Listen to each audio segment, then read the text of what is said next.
Hello दोस्तों, नमस्कार। SM किसी चैनल में मैं आप सभी लोगों का दिल से बहुत बहुत स्वागत करता हूं। दोस्तों, इस वीडियो को स्टार्ट करने से पहले आज के दिन बहुत सारे वीडियोस यहाँ पे आ चुके हैं। सारे वीडियो के लिंक आपको नीचे डिस्क्रिप्शन में मिल जाएंगे। जरूर उनको अच्छी तरीके से स्टडी कर लेना। फर्स्ट टाइम विजिट किया तो चैनल को सब्सक्राइब कर लेना। And free stock market classes इस चैनल को भी सब्सक्राइब कर सकते हो। इस चैनल का लिंक आपको ऊपर आई बटन पर या नीचे डिस्क्रिप्शन में मिल जाएगा। चलिए दोस्तों, फिलहाल इस वीडियो को स्टार्ट कर लेते हैं। दोस्तों, अभी हम लोग आ चुके हैं बिल्कुल हमारे नॉर्मल स्क्रीन के ऊपर। एंड यहाँ पे हम लोग बात करने वाले कुछ इंपॉर्टेंट खबरें। यस, सबसे पहले जो खबर हम लोग यहाँ पे कवर करने वाले वो है दोस्तों, हमारे इंडिया का जीडीपी का डेटा सामने आ चुका है। कौन से जीडीपी का? तो सेकंड क्वार्टर का। आप सभी लोगों को यहाँ पे पता है सेकंड क्वार्टर के नंबर्स अभी सामने आने वाले थे, रिलीज होने वाले थे।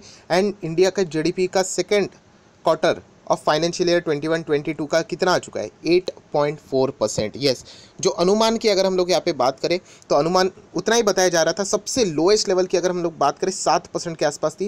एंड सबसे हाईएस्ट लेवल यहाँ पे बताया जा रहा था, एकदम हाईएस्ट की बात करें तो 9-9.5%, जो कि बहुत ही ज़्यादा बताया जा रहा था। इसी के बीच में अगर हम लोग एवरेज की बात करें, एवरेज मतलब बहुत सारे एक्सपर्ट रहते हैं, अपने अपने अनुमान यहाँ पे बताते हैं, जिसमें बहुत सारे बैंक्स आते हैं, ब्रोकिंग एजेंसीज आती है, राइट, सिक्योरिटीज़ आती है। तो एवरेज अगर हम लोग यहाँ पे बात करें तो निकल के आ रहा था कि 8% के मतलब 8% तक आ सकता है, या फिर उससे थोड़ा नीचे 7.88% तक। उसके कंपैरिजन में आप देख सकते हैं 8.4, मतलब देखा गया तो बेटर परफॉर्मेंस ही यहाँ पे दिखाया हुआ है। प्लस आप सभी लोगों को पता है जब भी जीडीपी के आंकड़े रिलीज़ किए जाते हैं यहाँ पे कुछ और भी अनुमान बताए जाते हैं। जैसे कि अगर हम लोग बात करें चीफ इकोनॉमिक एडवाइज़र जो हमारे हैं यहाँ पे, राइट, उनका नाम क्या है ज़रूर मुझे कमेंट सेक्शन में यहाँ पे बता देना। उन्होंने यहाँ पे क्या किया है, उन्होंने एक और अनुमान यहाँ पे बताया है कि इंडिया की अगर हम लोग बात करें, नो डाउट ये एक प्रोबेबिलिटी होती है एंड इसमें बहुत सारे अप्स एंड डाउन्स भी हो सकते हैं, बट फिलहाल अभी के ही सिचुएशन अगर कंटिन्यू रही तो उन्होंने कहा कि India likely to have a double digit growth in this fiscal. ये भी एक बहुत ही पॉजिटिव इम्पैक्ट यहाँ पे हमारे मार्केट के ऊपर आ सकता है। ज़रूर देखना है कि इंडिया का जो जीडीपी का सेकंड क्वार्टर का जो डेटा है मार्केट को कैसा लगा। यहाँ पे देखा गया तो थोड़ा सा पॉजिटिविटी तो होनी चाहिए, ऐसा हम लोग बोल सकते हैं, क्योंकि 8% के आसपास एवरेज बातें हो रही थी। एंड 8.4 मतलब हम लोग इसको ज़रूर यहाँ पे अच्छा परफॉर्म, बुरा तो बिल्कुल भी नहीं कह सकते कि खराब परफॉर्मेंस है करके। सर लास्ट टाइम के क्वार्टर टू में, लास्ट टाइम का क्वार्टर टू वैसे भी क्या कंपेयर करेंगे, वहाँ पे तो कोविड था, सब कुछ बंद था। फिर भी आपको बताना चाहूँगा माइनस में चल रहा था, -7 point, if I am not wrong 3 ऐसा कुछ तो चल रहा था लास्ट टाइम का कंपैरिजन ही नहीं करना है। बहुत ही वर्स्ट सिचुएशन थी, राइट। अभी तो सब कुछ अनलॉक हो चुका है, धीमे धीमे रिकवरी हम लोग को देखने को मिल रही है। उसके कंपैरिजन में 8.4 मुझे तो पर्सनली यहाँ पे लगा है, बुरा तो नहीं है, बिल्कुल भी नहीं। यहाँ पे देखना है कि मार्केट को ये जीडीपी का डेटा कैसा लगा है, वो एक थोड़ा सा रिएक्शन कल के दिन इंपॉर्टेंट रहने वाला है। आ जाते हैं नेक्स्ट इंपॉर्टेंट स्टॉक के ऊपर, जिसका नाम है IRCTC। यस, IRCTC से रिलेटेड हम लोग को शुरुआत आज अच्छी देखने को यहाँ पे मिली थी। ओपनिंग गैप अप थी, देन थोड़ा सा तेज़ी, उसके बाद सेल ऑन राइज वाला चीज़ यहाँ पे बार बार एक्टिव हो रहा है, आप सभी लोगों को यहाँ पे पता है। IRCTC की बात करें तो ब्रेकिंग न्यूज़ तो आप लोगों ने सुन ही ली होगी, जो कि अभी आप लोग यहाँ पे स्क्रीन के ऊपर भी ईजिली देख सकते हो। IRCTC में जंप इसलिए आया था क्योंकि रेल टिकटिंग कोलैबोरेशन प्लान यहाँ पे हो चुका है। किसके साथ? रेड बस आप लोगों ने एडवर्टीजमेंट भी देखी होगी टीवी के ऊपर। यस, उनके साथ यहाँ पे उन्होंने पार्टनरशिप यहाँ पे कर ली है। ये पार्टनरशिप यहाँ पे हुई है वो किससे रिलेटेड हुई है? तो नो डाउट रेलवे टिकटिंग से रिलेटेड हुई है। आप देख सकते हैं, देखिए आज के दिन ट्यूसडे की बात करें, online bus ticketing portal red bus announce its entry into rail ticketing in collaboration with the state owned company. मतलब IRCTC की अगर हम लोग बात करें, ये रेल टिकटिंग का मतलब बिजनेस यहाँ पे स्टार्ट कर रहे, मतलब क्या IRCTC को खतरा है? देखिए IRCTC की जो चीज़ें हैं ना, आप लोग बहुत सारे अलग अलग प्लेटफॉर्म से यूज़ कर सकते हैं। जो हम लोग बोलते हैं ना, फ्रंट एंड अलग अलग हो सकता है, बट जो बैक एंड है ना, वो अल्टीमेटली IRCTC का ही रहता है। फ़ायदा IRCTC को ही यहाँ पे होने वाला है, फ़ायदा दोनों को होगा, राइट। बट हम लोग यहाँ पे कह सकते हैं अल्टीमेटली ये बिजनेस एक्सपांशन के ही यहाँ पे हम लोग कह सकते हैं ये अनाउंसमेंट है। एंड इसी का फ़ायदा तो हम लोगों ने देख लिया कि मार्केट में क्यों आज स्टार्टिंग में अर्ली ट्रेड की अगर हम लोग बात करें 4% की जंप देखने को मिली, क्योंकि एक अच्छा ही एक्सपांशन की न्यूज़ आती है ना, तो बाजार उसको अप्रिशिएट ज़रूर करता है।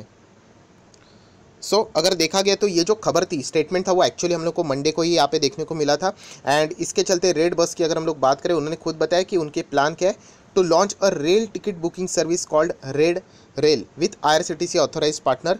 एंड देखा गया तो रेड बस के पास इंडिया का मतलब largest online bus ticketing platform है, तो डेटा तो बहुत ज़्यादा रहने वाला है। नो डाउट दोनों को भी इसका अच्छा बेनिफिट मिलने वाला है। जो कमेंट सेक्शन में पूछ रहे थे सर क्या इसका जो ये न्यूज़ सामने आ रहा है, रेड अपना रेड रेल करके अपने टिकटिंग प्लेटफॉर्म की यहाँ पे बात करें तो आईआरसीटीसी को कोई खतरा, आईआरसीटीसी को कोई खतरा नहीं रहेगा दोस्तों।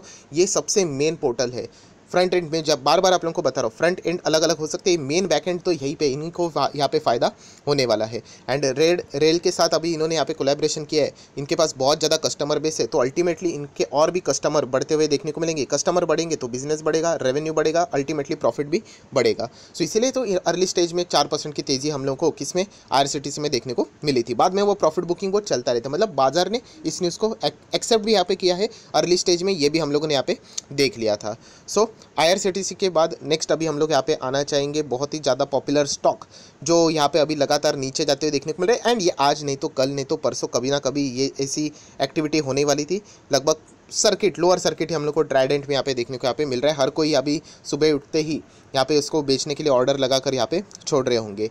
सो ट्राइडेंट की अगर हम लोग यहाँ पे बात करें, नो डाउट बहुत कमाल के रिटर्न्स यहाँ पे दिखा चुका था। अगर हम लोग 1 साल की बात करें 500-600% की रिटर्न, 5 साल भी आप देख सकते हो। एंड मैक्सिमम चार्ट पैटर्न भी ये दिखा रहा था कि बहुत ही हायर लेवल पे हम लोग को ये कंपनी कुछ ज़्यादा ही हायर लेवल पे जाती हुई देखने को यहाँ पे मिल रही थी। सो मैं ऑलरेडी आप लोगों को इससे रिलेटेड संडे के दिन भी वीडियो बना चुका था कि पोजीशन सेफ खेल के अगर आप लोग आगे बढ़ोगे तो फिर ऐसी सिचुएशन के साथ आप इजीली टैकल कर सकते हो। सो जो हमेशा की तरह कमेंट सवाल आते रहते हैं, सर कहाँ तक गिर सकता है, देखिए किसी को भी पता नहीं होता है। हाँ, बोलने के लिए आप बोल सकते हो 51, 50, 48, 49 ऐसा कुछ भी बोल सकते हो, बट ऐसा फिक्स कोई भी लेवल यहाँ पे ऐसा नहीं होता है। बट एक आप लोगों के पास एक अच्छा पॉइंट ज़रूर है कि ट्राइडेंट का परफॉर्मेंस की अगर हम लोग बात करें यहाँ पे तो वो ख़राब नहीं था। सो ये किसके बेसिस के ऊपर मैं कह रहा हूँ, ये मैं कह रहा हूँ TTML के हिसाब से। TTML मतलब TTML में भी तो वही तो चल रहा है। अगर आप इसका भी 1 साल का परफॉर्मेंस देखोगे, ट्राइडेंट तो कुछ भी नहीं, TTML अगर आप देखोगे ये तो कुछ ज़्यादा ही यहाँ पे बढ़ते हुए देखने को मिल रहा है। एंड TTML के परफॉर्मेंस की अगर मैं बात करूँ तो थोड़ा सा मैं निराश हूँ, इवन दो ये मेरे पास भी है, बट बोलते हैं ना कि इसके जो रिजल्ट है इतने खास नहीं, इसकी बैलेंस शीट इतनी कुछ स्ट्रांग नहीं है, रिजर्व्स माइनस में है। एंड ट्राइडेंट की अगर हम लोग बात करें तो इसका जो परफॉर्मेंस है वो हम लोगों को सुधरते हुए देखने को यहाँ पे मिला है। अगर आप इसका रिटर्न ऑन इक्विटी देखोगे, कैपिटल एम्प्लॉयड देखोगे, PE रेशो देखोगे तो रीजनेबल हम लोग को देखने को मिल रहा है। हाँ, नो डाउट ये 40 तक हो सकता था, वो ठीक है, उसके ऊपर वो तो खींच लेते हैं ऑपरेटर्स, आप लोगों को पता है, डिमांड आ जाती है रिटेल इन्वेस्टर की ओर से। सो वो तो चलता रहता है, भागती हुई ट्रेन में पकड़ लेना आप लोग सभी लोगों को पता है। आईआरसीटीसी में भी वैसे ही हुआ था, पर यहाँ पे देखा गया तो ये एक मजबूत स्टॉक है। यहाँ पे अगर देखा गया तो ये आगे भी बढ़ने की स्कोप बहुत ज़्यादा है, राइट। ये वॉलेटिलिटी चलती रहेगी। बट TTML की अगर मैं बात करूँ, ये यहाँ तक जो पहुँचा है इसको और भी अपने नंबर सुधारने की ज़रूरत है। अगर मैं Q2 की बात करूँ तो इतने खास नहीं थे, ओके हम लोग यहाँ पे बोल सकते हैं। बट ये जो जिस तरीके की रैली देखने को मिल रही है, अगर 5 साल का अगर आप डेटा देखोगे तो मतलब 1800% के रिटर्न्स, राइट। तो ये कुछ ज़्यादा ही होते हैं यहाँ पे, पूरे 5 साल के तो है नहीं, ये देखा गया तो ये इसी साल के हैं। बट यहाँ पे इस तरीके के रिटर्न्स को जस्टिफाई करने के लिए उस टाइप के नंबर्स भी आने चाहिए, जो अभी भी मुझे तो कम नज़र आ रहे हैं। इनको इंप्रूवमेंट की ज़रूरत है। अगर वे इंप्रूवमेंट दिखाते रहेंगे तो नो डाउट तो ये रैली हम लोग कह सकते हैं कि आगे जाके थोड़ा बहुत अच्छा परफॉर्मेंस यहाँ पे दिखा सकते हैं। बट अभी भी देखा गया तो यहाँ पे इनके नंबर्स उस लेवल के अभी तक तो मुझे नज़र नहीं आ रहे। एंड बैलेंस शीट भी अगर आप देखोगे तो कंपैरेटिवली वीक की बैलेंस शीट नज़र यहाँ पे आ रही है। सो ट्राइडेंट एंड TTML में थोड़ा बहुत हम लोग को वो उस टाइप का फ़र्क देखने को मिल रहा है। आखिरी स्टॉक की बात करें जो मैं ऑलरेडी बता चुका हूँ कि यहाँ पे बहुत सारे लोग फंसेंगे। कोल इंडिया मैंने सेपरेटली वीडियो भी बनाया था। इनिशियल स्टेज में आप देख सकते हो बहुत सारे लोगों ने बाइंग भी यहाँ पे की होगी, बाद में स्टॉक नीचे आया। एंड अभी यहाँ पे जो लोगों ने खरीदा होगा डिविडेंड के चक्कर में, अभी पता नहीं कि यहाँ पे आगे क्या होगा करके। मैं ऑलरेडी आपको स्पष्ट कर चुका हूँ कि डिविडेंड के चक्कर में कोई भी स्टॉक खरीदना नहीं चाहिए, कोई भी हो फिर वो। हाँ, अगर आपको फंडामेंटली स्ट्रांग लगता है एंड आप दाव लगाना चाहते हो अलग बात है। बट अगर कोल इंडिया की बात करें, ये कोई मुझे इतना सुपर डुपर स्टॉक नहीं लगता है। या ट्रेडिंग वाला ठीक है हम कह सकते हैं, इन्वेस्टमेंट के हिसाब से तो इसने अभी तक कोई भी अच्छा परफॉर्मेंस दिखाया हुआ नहीं है। लगातार डाउन है, 5 साल में ही आप अंदाज़ा लगा सकते हैं 50% कैपिटल उड़ा दिया है आधे लोगों का। सो डिविडेंड के चक्कर में ऐसे बहुत सारे शिकार यहाँ पे हो चुके। तो और एक बार यहाँ पे 9 रुपये का डिविडेंड का ऐलान यहाँ पे हो चुका है। सो डिविडेंड के चक्कर में डायरेक्टली अगर आप लोग स्टॉक को खरीदोगे बिना किसी फंडामेंटल्स के एंड सोच समझ कर नहीं डिसीजन लोगे तो फिर नुकसान आप ही का यहाँ पे हो सकता है। मैं ऑलरेडी बता चुका हूँ ये कंपनी ख़राब नहीं है, बट इन्वेस्टमेंट के लिए आपके पास बहुत सारे अच्छे विकल्प अवेलेबल है। सो डिविडेंड के चक्कर में इसको खरीद लोगे तो डिविडेंड तो मिल जाएगा, बट पता नहीं ये 150 का ये और कितना नीचे यहाँ पे जा सकता है, कमबैक करेगा नहीं करेगा, ये एक बहुत बड़ा क्वेश्चन मार्क है। सो इसलिए सावध रहना, बस इतना ही कहना चाहूँगा। सो जितने भी इंपॉर्टेंट खबरें थी यहाँ पे एक छोटे से वीडियो में कवर कर लिया। अगर अच्छा लगा वीडियो तो लाइक एंड शेयर भी कर देना। So that's it, thank you very much दोस्तों। We will be meeting our next video, तब तक के लिए बाय बाय।